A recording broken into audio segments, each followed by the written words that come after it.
In this video, I'm just going to go through the first part of my experience of the thought. Again, my thought was an answer to a question in a university class at Dr. Ruth, English 160W at Fresno State University. The class that day was an hour-long class, and all we did was discuss this one question. Well, it was a question based on the essays we've been assigned reading. I don't remember the question or the answer, but whenever she asked the question, it was 5 segments of supporting information to get to the point of the question.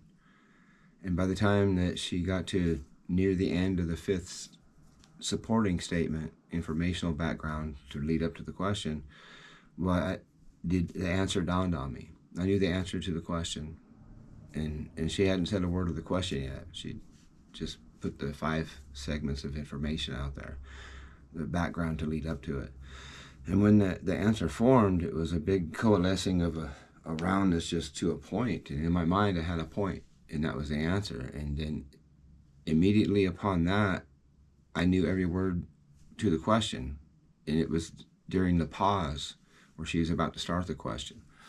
And I was amazed because exactly every single word that I thought she would say, she said. There was not one word that was different.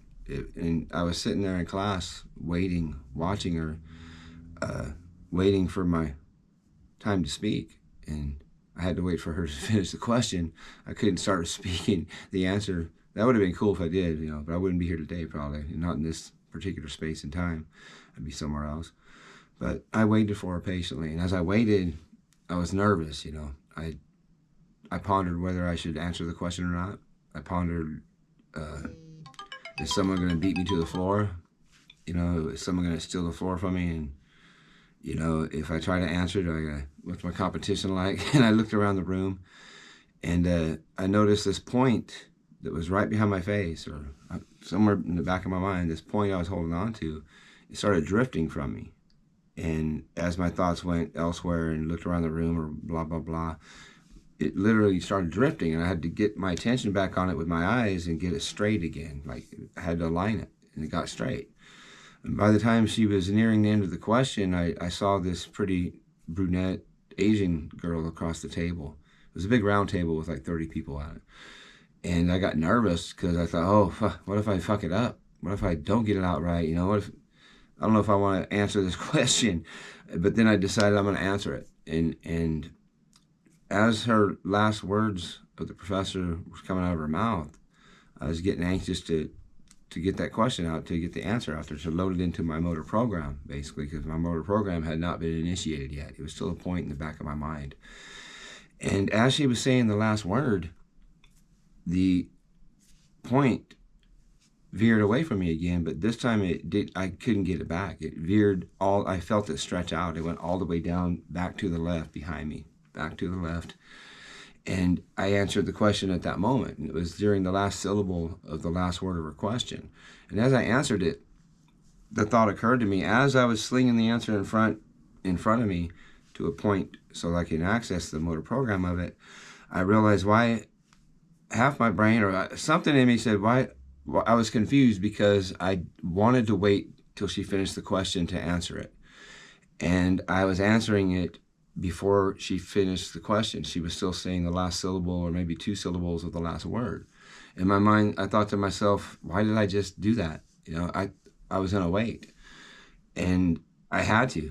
There's my mind, my awareness did it by itself. I didn't choose to put the answer out there at that time. I did not. I was choosing to wait for her to finish the question.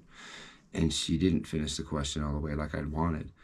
But my mind put it out there anyways. And if I'd have waited a millisecond longer, I would have missed the whole thing, But when I put it out there, it was surreal. It was right in front of me, maybe arm's length. I was looking at her lips, watching her talk. And between me and her lips, about arm's length, a little tiny sphere like this, clear. It was crystal clear. There wasn't anything there. It was just the way that it bent light was different. And what I saw was, as this opened up, her lips got bigger, magnified. her speech slowed down into a slur. It got deeper. The last syllable went to, and then all of a sudden I went into a trance. After that, till I get to video 7, everything that I discuss will be inside my brain. There was no external energies. I couldn't look around the room. I was pretty much frozen in that little sphere. And after that little sphere occurred and her lips got bigger, her speech slowed down, I went into darkness. And I put my answer right here. That little sphere is where I put my answer. It's where it hit. And what I found was, the next moment after that, the sphere was over here now. I couldn't see it. It was to my left. I just inherently know that's where it was. It was to my left. And I ended up somewhere to the right of it, and I was staring straight into darkness. Absolutely no light at all. It was straight darkness ahead of me. And above my head, in a curve that went forward and up in front of me, was white light. A pure curvature of white light. I couldn't tell you if the whole thing above me was white light or if it was just a line. I don't know. All I know is there was a white light above me, and I was staring into straight darkness. And it was a still frame. I had no time to move, or the only thing I had time for is to act upon it. And I acted upon it immediately. Somehow I knew what to do. I don't know how I know what to do. But the light at the top left, I grabbed the light with my vision, the corner of my eye. I somehow held on to it. I don't know, my ocular motor or something, some kind of brain mechanism. My eyes grabbed it as I was staring straight forward, and I pulled this down by moving my eyes, and I turned my straight ahead vision left 90 degrees, like it was on the flat ground, and I was pulling the sky down back to the point where I originally put my answer. And nothing moved. I just had time to act. And in that action, my muscles moved. My muscles made the intention to move, but nothing actually moved till the next moment. And after I did that action on that still frame of segment 1 of the answer to my question, a great white sphere, I saw a great white sphere peel away from me, and I can't really explain it, but it had like one quadrant. As it peeled, it like became a big sphere that was far away from me, white. Everything was white. It's like made of a bunch of white lines. It was pure white though, and it wasn't solid. It was made of a bunch of white lines that were so close together and moving. I didn't get a good look at it, but it was the weirdest thing I ever saw. It peeled away, far away from me, and then all of a sudden, the next moment, I was staring into it from outside its wall. It magnified. It jumped, and it didn't move frame to frame. It was far. As soon as it crawled away and stopped and got a straight ahead line from me, all of a sudden it was here. There was no motion in between. It was a still frame for one frame and then the next. It was like the darkness disappeared and then it got closer to me. The distance vanished. And let me back up and clarify a few things. Okay, so we're at the point where I'm staring into the great white sphere. When I moved my eyes to pull the light down and to turn the darkness sideways, I know now that was segment 1. That was the first segment of my answer to the question. See, she had 5 supporting statements to get to the question, while my answer actually had 5 statements, attention spans, before I could say the answer, because it was like contextually required to provide all that information to understand the answer. But anyways, that big beam of light in the darkness I was staring into was part of segment 1. It had fallen apart as I initiated the motor program. You know, when it fell back to the left, when it was behind my face, fell back to the left, that was the first segment decaying. And I think since I knew the answer to the question before she said a word of it, all the time that took for her to say the question was an attention span, and it was the decay time for that first segment I had. See, I knew the answer too quickly, and so by the time I was able to answer it, the first segment had fallen apart. Not all the way though. I was able to catch it, I guess, because I caught it. See, I'm torn between getting into the details of what actually happened there, what defining, like why did the space between me and the white sphere jump all at once? Or should I just provide you the details of it and talk about it later? But talk about it now. When the space jumped, what I think that was the space in the left hemisphere that was intended to hold that first segment as it fell apart. See, a segment was compressed, and when it expanded, it should have expanded into the left hemisphere, and then the motor program would have had access to it and got my tongue through the motions and got the words out. But what had happened is it fell apart in the right hemisphere. Only one hemisphere. It might have been two, and then mirror imaged back into one.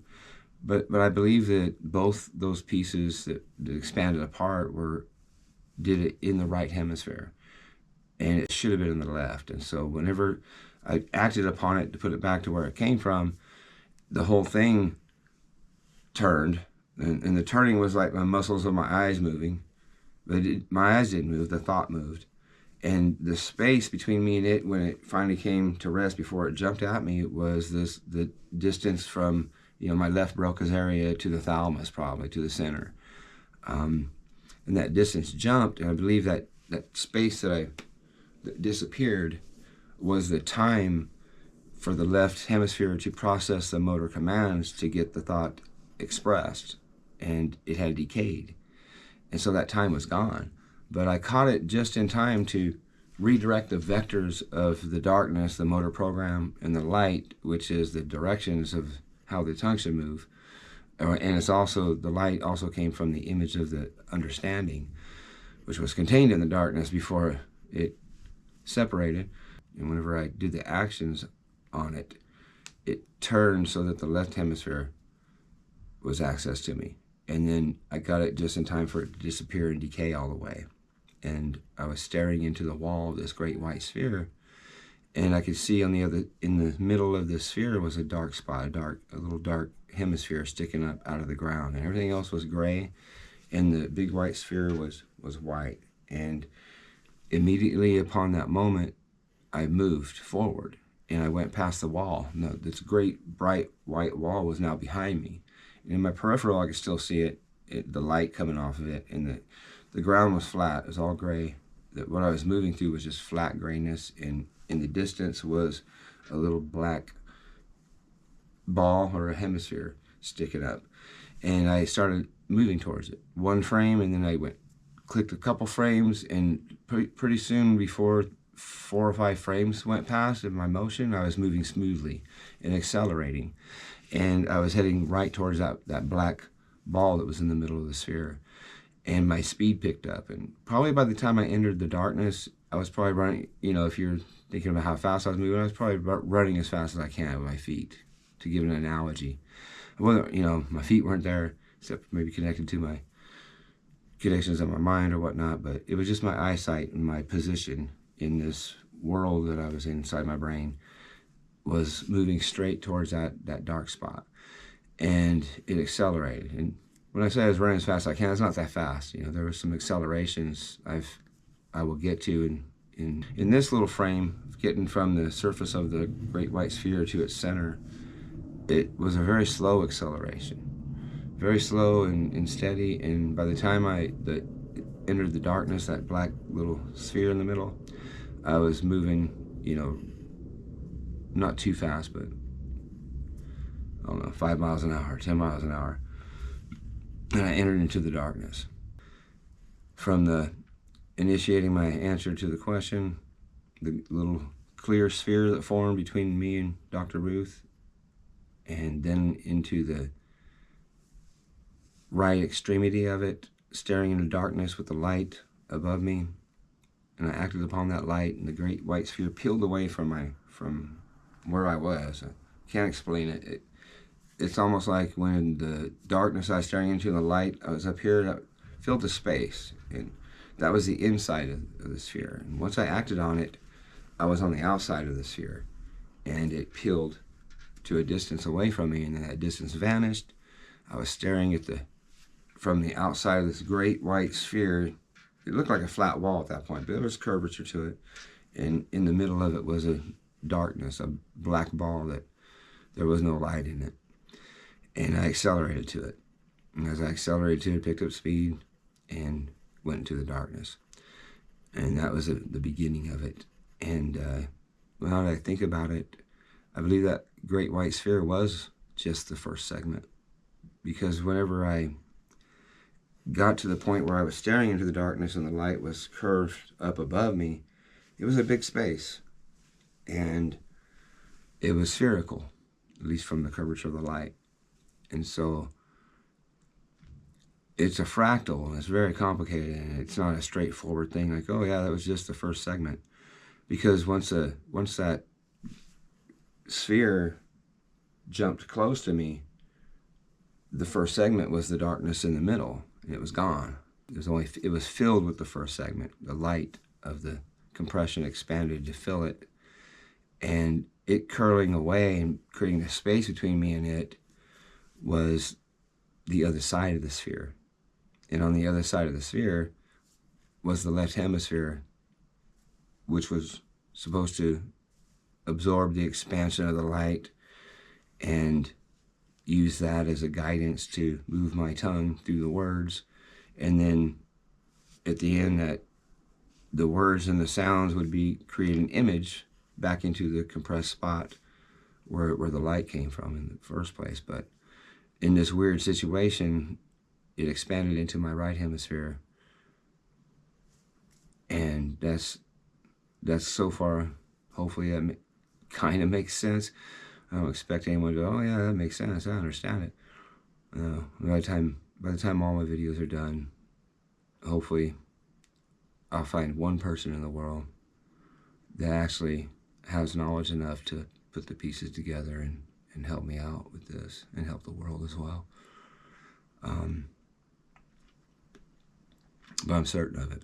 I'm certain of it, because whenever that sphere peeled away, if you look at the surface of the sphere to its center, as you're looking at it, cut the sphere in half as a hemisphere, and the front side was the curved whiteness of the surface, and at the center was that darkness of the first segment, and the distance between me and it was about the radius of that sphere. And so I'm fairly certain to say that space, the quantum leap that brought the sphere close to me, was the left hemisphere's decay time gone. And I think when I answered my question, I caught it in that window of time frame where you can put it back together into an understanding, but problem was I hadn't said a word of it. It expanded and compressed all by itself. I got there right at the point of compression, and I was able to turn my eyes a certain way instinctively, and probably like we do in the regular language.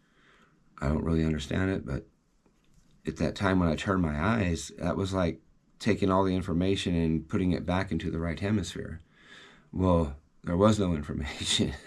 And so the whole thing had to process itself into the right hemisphere by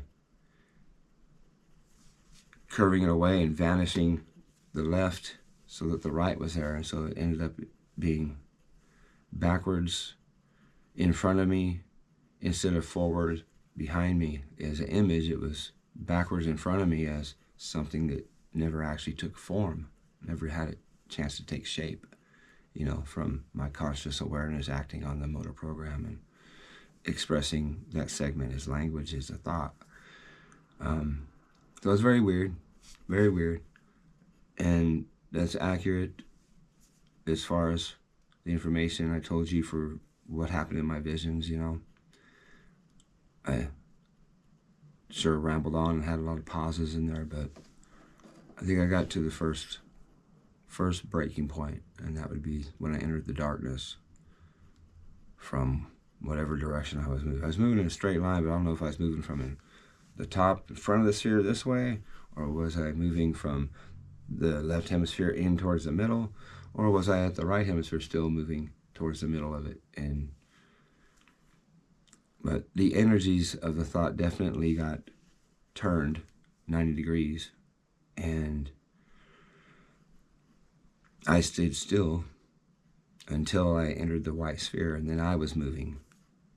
And the sphere seemed to be standing still. But the mind has a way of moving you and then moving other things. Like in the process of all my vision, there was times where I would be moving through a medium from one point to another, and then there's other times where my mind would turn a different direction.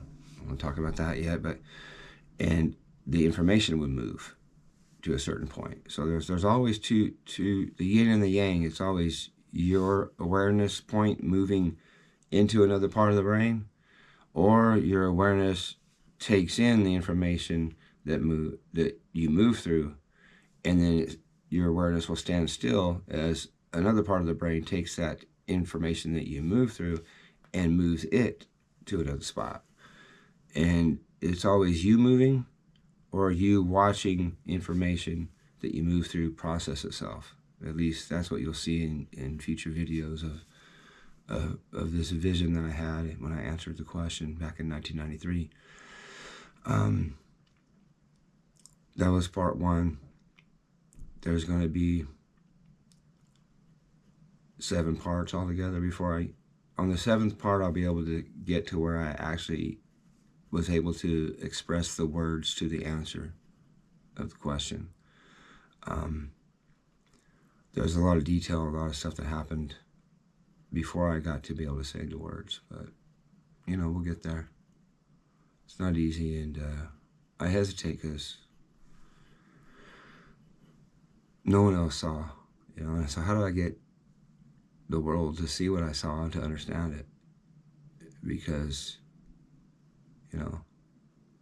it definitely will involve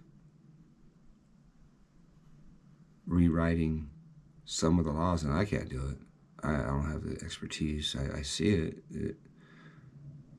Space-time is going to have to change according to our minds. It's the way distance and time and space was altered from one side of the brain to another is confusing as hell. But I see a way that it does make sense, but to make someone else see what I see is the purpose of these videos.